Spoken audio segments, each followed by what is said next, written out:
bienvenue dans cette toute nouvelle vidéo. Aujourd'hui, je vais vous montrer une méthode que j'utilise pour trouver des palettes de couleurs. Bien évidemment, il y en a plusieurs. Vous pouvez également trouver des palettes de couleurs toutes faites sur Google, Pinterest, Instagram par exemple. Vous avez aussi les palettes de couleurs de Sarah Renae Clark avec le Color Catalogue et plus récemment le Color Cube. Donc vraiment, il y a plein d'options possibles. J'utilise moi-même quelques-unes de ces options, mais pas systématiquement et pas sur tous mes coloriages, bien évidemment. Il y a une méthode que j'affectionne particulièrement qui consiste à rechercher moi-même des images, des photographies, des illustrations ou des tableaux pour avoir une plus grande possibilité de choix de palettes de couleurs.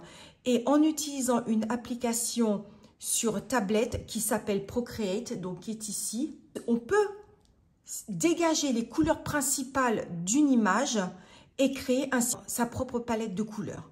Alors, je vous montre ça tout de suite. On va commencer d'abord par la recherche du coloriage. Donc, pour l'exemple là, j'ai pris dans ce livre Cercle de la vie cette illustration ici avec le rhinocéros. Je vais aller chercher sur Google et taper comme beaucoup de coloristes font, je pense. On va sur Google et puis on cherche rhinocéros. Donc là, j'ai déjà fait la recherche.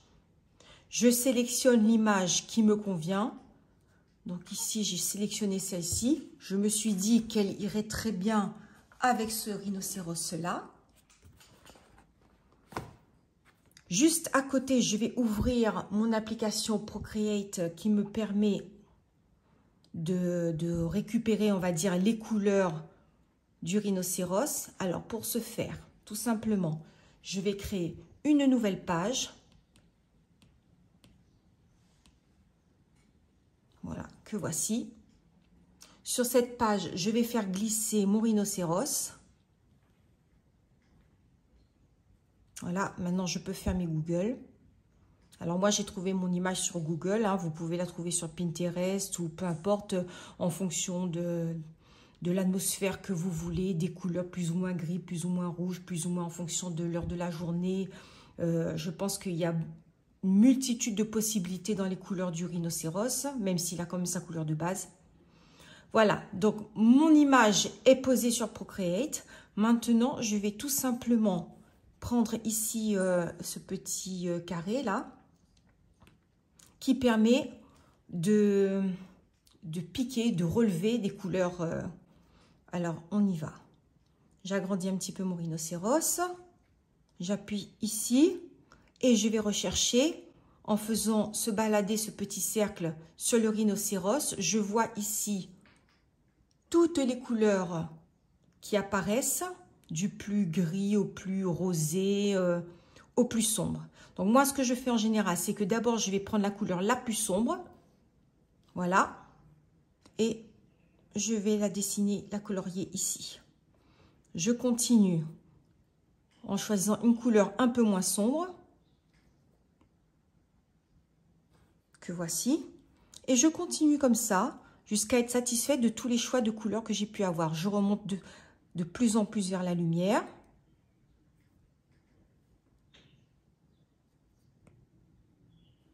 Donc, vous voyez que ça s'éclaircit légèrement.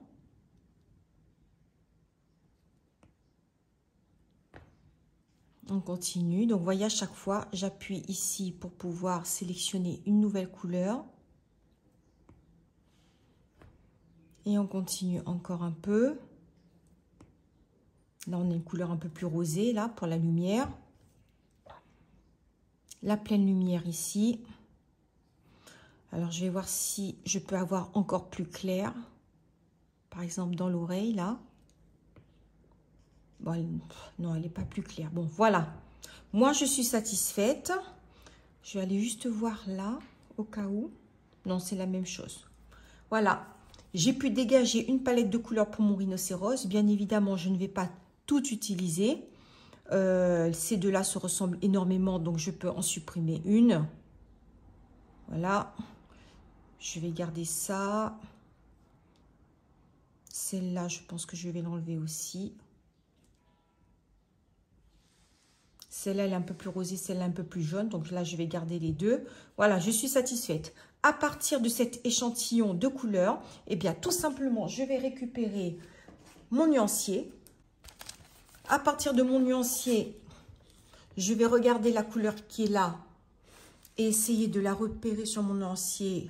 Pour moi, c'est celle-là, Espresso 1099, si je vais sur la gamme des Prismacolor. Maintenant, si je ne veux pas choisir par gamme, mais que je veux utiliser toutes mes gammes dans un même coloriage, j'utilise mon nuancier avec, c'est mon nuancier de conversion. Donc, dans mon nuancier de conversion, eh bien, j'ai simplement toutes les couleurs pour toutes les gammes qui sont mises côte à côte. Je vais vous mettre en information la vidéo qui concerne ce nuancier, qui est vraiment très intéressant et que j'utilise très souvent. Alors voilà, je suis dans les marrons.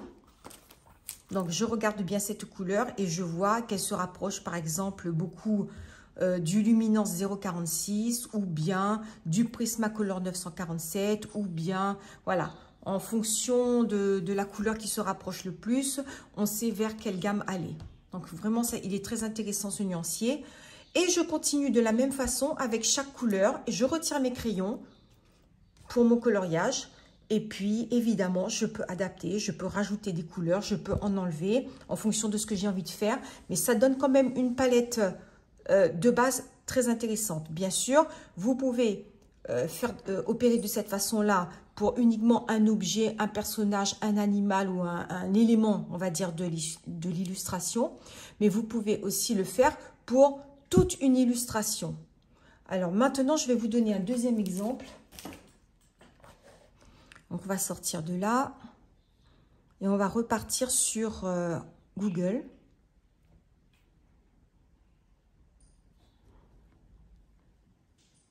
Voilà, on y arrive. Donc, je peux fermer maintenant puisque ça, on l'a vu, le rhinocéros. Alors, on va fermer cette page. Maintenant, je vais vous montrer une nouvelle illustration dans ce livre. Toujours dans le livre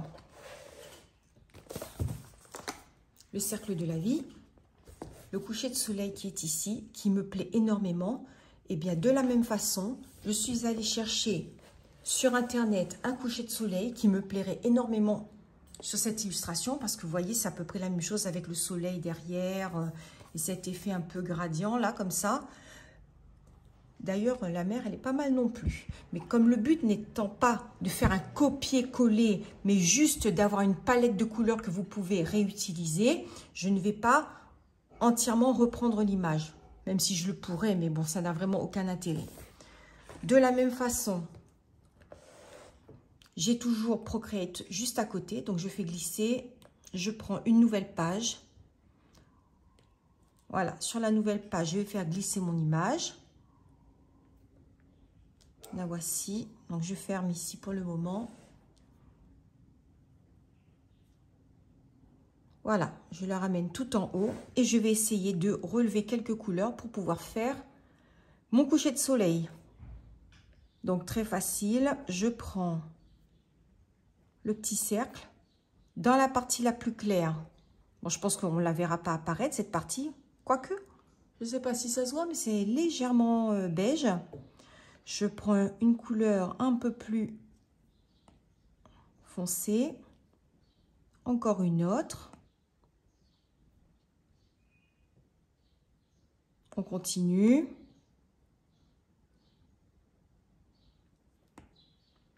Et la dernière. Voilà, on a dégagé la palette de couleurs pour le coucher de soleil. Comme je l'ai dit tout à l'heure, on n'est pas obligé de tout garder. On peut garder tout si on le souhaite, bien sûr. Mais je peux également me dire que cette couleur, c'est un mix de ces deux. Donc, du coup, je peux la supprimer. Et il me resterait 4 plus le blanc, 5 couleurs de base pour ce coucher de soleil. Vous voyez, c'est quand même très facile. Je prends ensuite mon nuancier de comparaison. Je vais dans les jaunes orangés. Et puis, je repère dans quelle gamme de crayons j'ai les couleurs qui sont ici, les plus approchantes. Et je sors mes crayons et voilà, le tour est joué. Maintenant, je vais vous montrer un exemple sur un coloriage déjà réalisé. Je vais prendre le Magical Delights. C'est un coloriage que j'ai fait qui remonte à l'année dernière, que j'ai déjà montré d'ailleurs, je pense, dans une vidéo. C'est celui-ci. Voilà.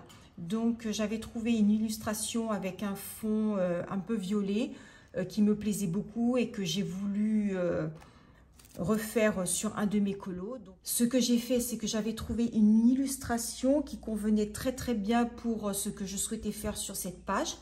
Donc, je vous montre, puisque l'image est déjà sur mon application, c'est celle-ci.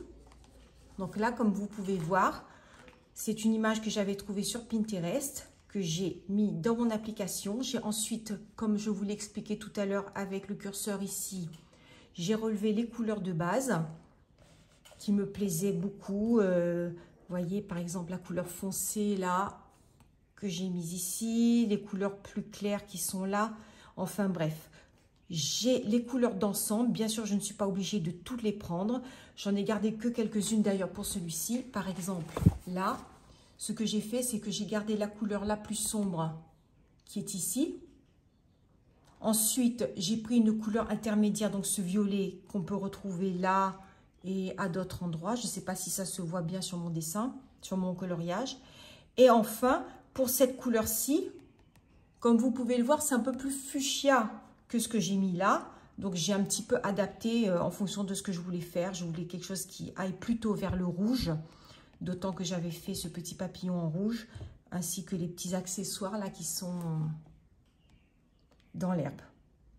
Voilà. Donc, pour moi, cette technique, elle est vraiment sympa. Elle permet de trouver très facilement des palettes de couleurs. Parce que parfois, quand on regarde des images juste comme ça sur Google, on ne se rend pas vraiment compte des différentes nuances qu'il peut y avoir dans une illustration, dans une photo.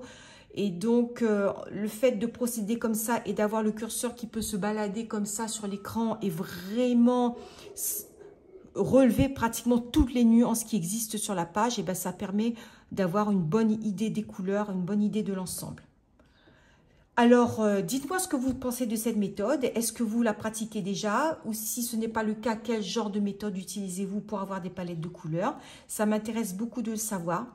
Et je vous remercie beaucoup d'avoir regardé cette vidéo jusqu'au bout. Si vous l'avez aimé, n'hésitez pas à me donner un petit pouce et à m'écrire un petit commentaire. Ça me fait toujours plaisir. Et je vous dis à très bientôt sur une nouvelle vidéo. Bye bye!